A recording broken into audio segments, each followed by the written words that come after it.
Until this week, I thought that definition and mechanisms of rhythms are problematic only in neuroscience. This week I learned it's not the case. So thank you for inviting me. I learned a lot. This is the topic. Neuronal syntax refers to a set of mechanisms that allows that from a finite, relatively small number of elements, we can generate infinitely large amount of information. For example, from 30 letters or from 30,000 words, we can communicate knowledge of mankind.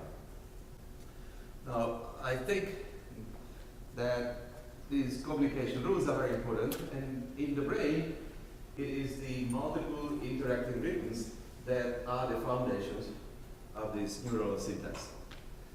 Now, in the brain, rhythms are inhibition-based, which means that the messages are interrupted or reduced from time to time, and therefore the information can be packaged in smaller and larger chunks, just like in music. The second message that I'd like to say is that these interactive patterns in temporal scales are multiple. That is, information runs over multiple scales in the brain. That allows to generate the most important function of the nervous system, which is prediction. Again, not very different from music. So let's see how this packaging works. What you see here is a series of lines, and many of you may recognize this is Morse code, except this is total nonsense. The reason why this is nonsense is because there is no translation for this. The reason why there is no translation is because there are no gaps. There is no beginning and end of something. And I heard this beginning and end at least 10 times this week in connection with music. However, if we add the necessary and key information, which are the stop signs or the traffic lights, or you can say the silences in music, all of a sudden it is very intelligent. Anybody who can read this code in this room can understand that this is probably the very important message that I'd like to tell you. That is, you have to segment the information, and this segmentation, of course, is effective only if these rules are known both to the sender and the receiver. Now, let me give you another example.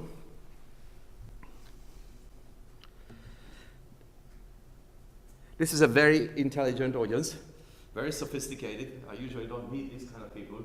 So when you look at the screen here, I think many of you already recognize what you are seeing. Most of my people don't understand anything about this. The reason for that is because the visual system is not used to decoding this kind of information. It takes a long, long time to look at these hieroglyphs before you can understand what's going on. But just wait a second, I give you a clue and another decoding system. Just for a few hundred milliseconds, and all of a sudden you understand what's going on. And then if I give you more clues, specify I give you a small piece of information, snippets, and from this snippet of information you can generate the code. This is exactly how the brain works, but we have to train the networks in order to make this prediction possible. So prediction is the most fundamental thing that the brain can do, and the punchline of my talk is that indeed rhythms are the most efficient ways of doing it because they happen periodically. Now, of course, syntax is a complicated thing, but temporal structure is probably one of the most important elements of this. And this is the way how, through spike trains, the neurons communicate with electrical pulses with each other, and these bits can go from one place to another, and they make the information intelligent only if they are sparsed. So this is the kind of thing that you see is pretty much the same as in Beethoven's, and we try to make sense of that. There are principal cells, each line there is an action potential. It is something like that, and the different colors refer to different neurons, and you can see already that two classes of neurons do something different. The principal cells code the information, that is, they provide content for this, but the context here, or the background activity where the packaging of information occurs, is done by these inhibitory cells that you can call the meter or tempo or whatever is appropriate. Now, this would be wonderful if I could monitor all the cells in my brain. That's not quite working yet.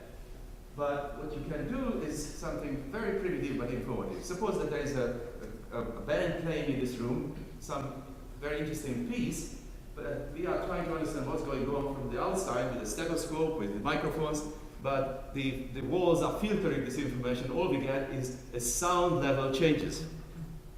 And this is what you see up there. The sound level changes. This is kind of the envelope, the temporal structure of the music, but we cannot make out individually the first violin, the second violin, the trumpets, and so on. So at least we can learn something about the temporal structure. And sometimes, if you know this temporal structure, you can recognize music also. So this is the kind of temporal structure you can see from far away with this sensor, these microphones, that you can put on the surface of the brain or the surface of the skull.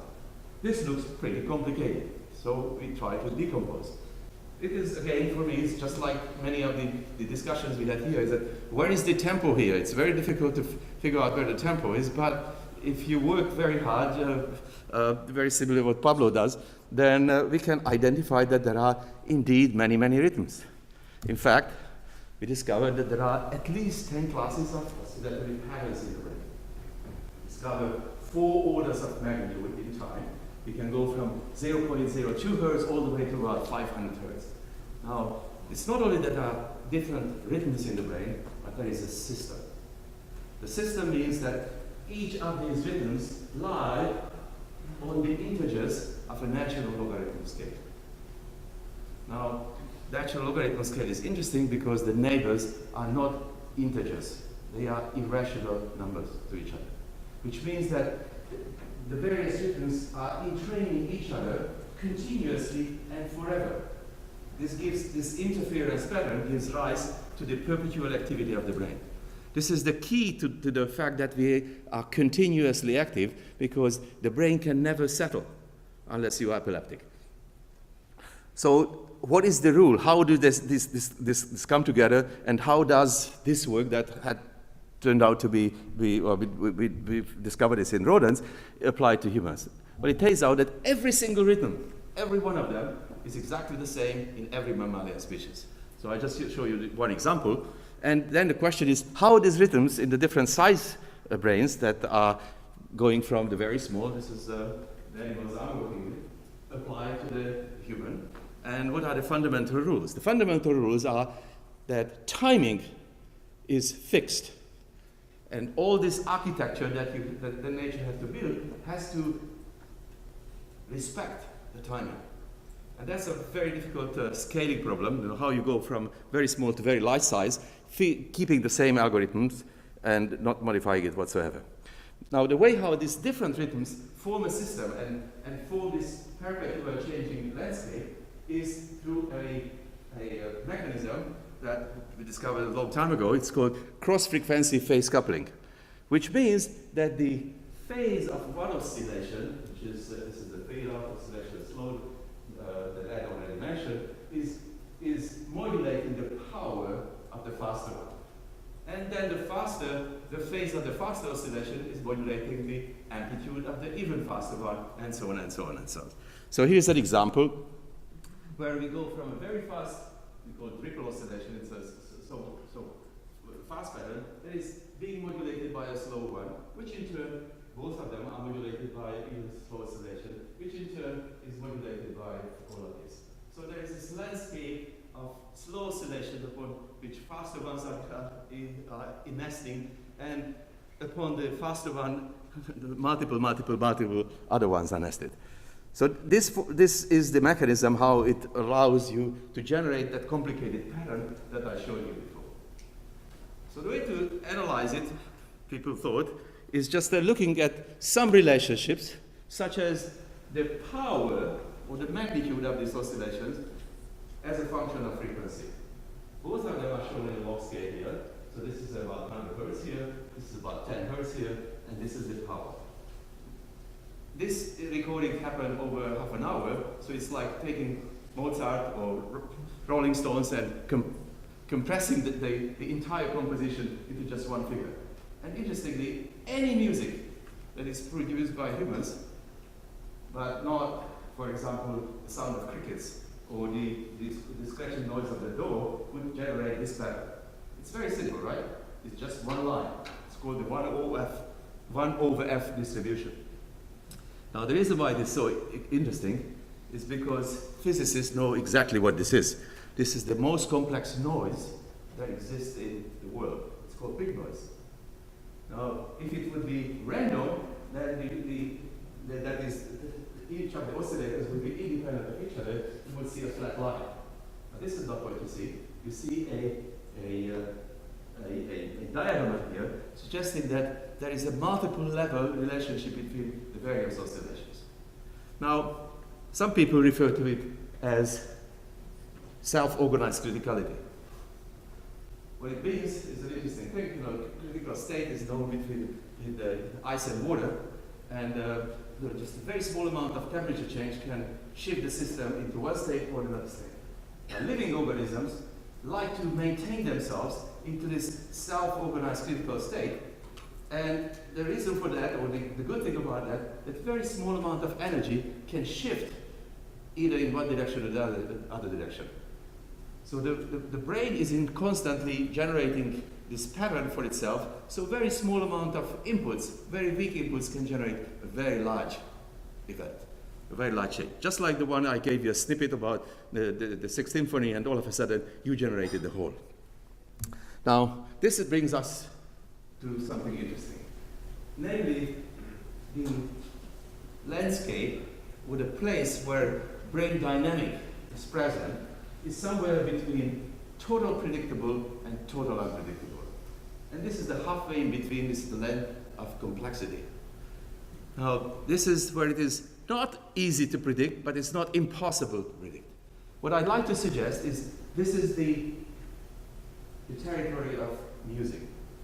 The essence of music is that, or at least the aesthetic pleasure comes from the fact that you can predict the next move or the events that are coming later on, because just like the brain, the music runs also on multiple timescales. And from short timescales, from short windows, you can make a relative good guess what's coming in a little playful manner. It's not 100%, because then it would be boring. It's not impossible, because then it would be boring, but somewhere in between. And of course, it requires quite a bit of training, and this curves can shift depending on what is your background. But essentially, it pretty much remains the same. So the message, not a message, but I just like us to think about this in the following terms, that this is the limit what the brain can deal with. Innovation is a very important part of every art, including music.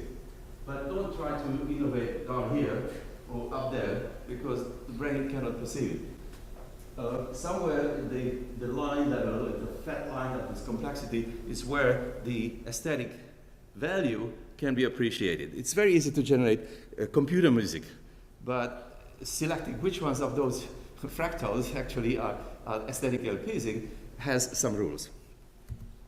So what do we do in order to understand the context? So far we just talked about the packages. So here is a piece of codex with lots of neurons there. You can conceive of them as individual members of an orchestra, and we would like to record from every player of the orchestra to make sense not only the tempo, but also what's coming out of this. So these are the kind of patterns that we see from there. We identify the oboe, the first violin, second violin, and so on. So now we can individually look at the players. So let me just show you one player here. This is one single neuron from a structure that I like to work with, called the hippocampus. Is a little rat here, an electrode in the neuron is doing something, and you can see the scratching sound. This is just like Martin's machine gun music.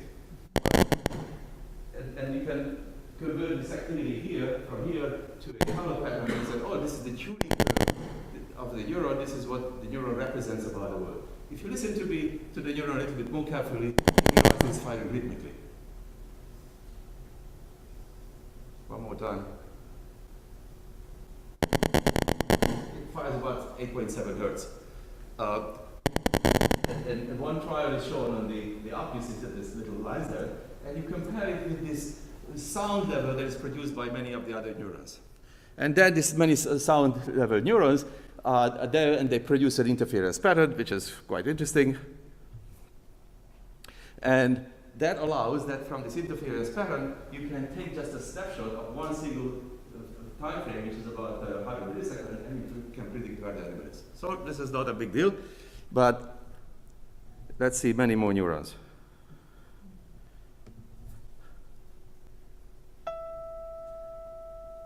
So now what we do is we assign the occurrence of one single neuron and multiple neurons to key, and you get something that you can call a complex pattern.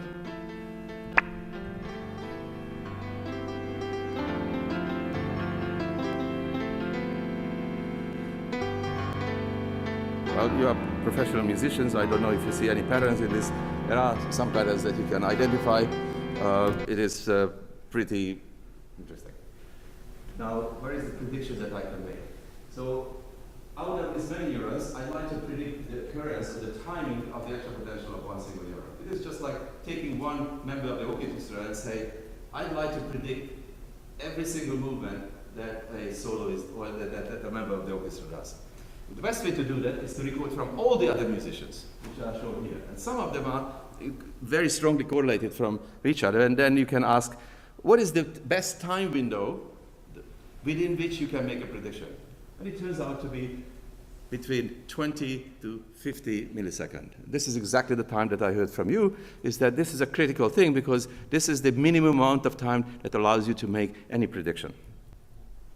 Now we can have many of these. This is a little bit more complicated. So this is a sequence of 30 neurons. The animal moves forward, and then the pattern evolves over seconds. But you can also see there is a line here that many neurons fire together. And if I magnify it in time, this is now 100 milliseconds. From this 100 milliseconds, not only at the time of the occurrence, but seconds before, there is a rehearsal. The brain says, aha, this is what I'm going to do.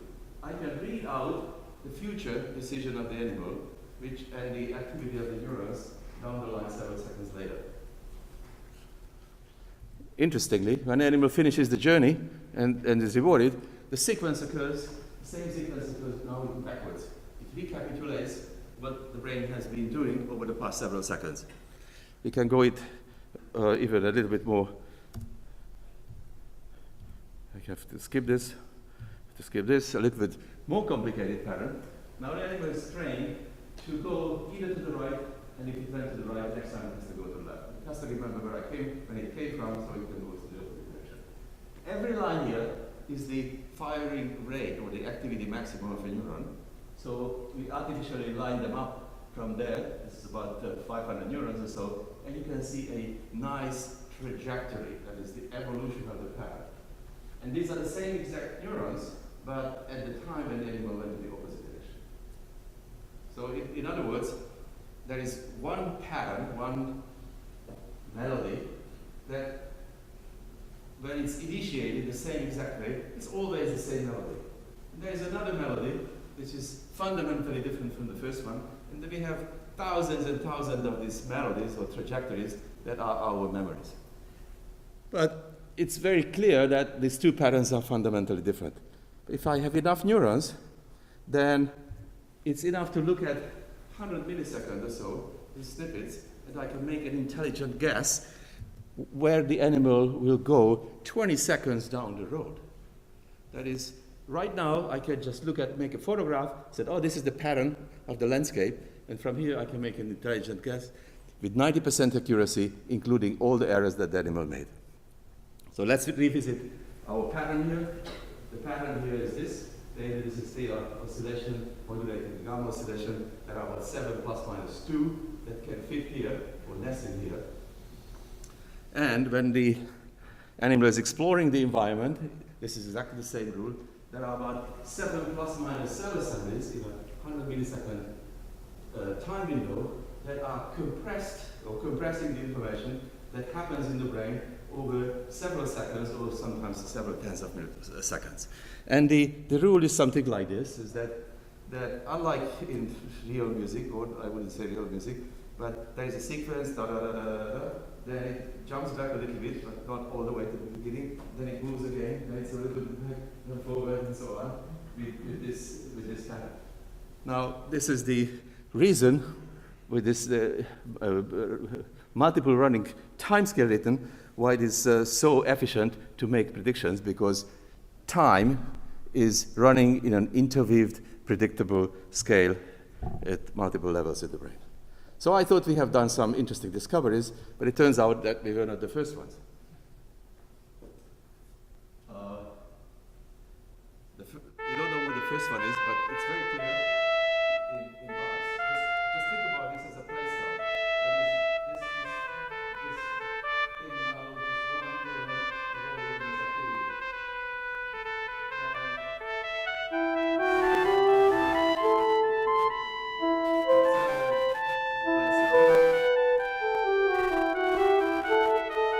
And of course, there will be many. As you know, in Bach fugues there are multiple, or in Greek canons, or what Kofi was teaching us the other day. But this is the interesting part. The interesting part is that it's enough to look at snippets of information in the 100 millisecond or so time scale, and we predict the evolution of the pattern at a much longer time scale. So, oops. I have one more slide and I'm finished. So I'd like to leave you with this message, but I'd like to also credit other people rather than Bach, because you see that was also discovered earlier. This one is the place out. This one is the second place out. And the third one comes in, the third place out. I haven't analyzed this yet, but I predict or guess that there will be also short-time predictions that allow us to predict things on the longer scale. So I'd like to leave with you with this one, that indeed the reason why we are capable of making predictions is because of the rhythms the brain generates and because the system in which these rhythms reside. Thank you.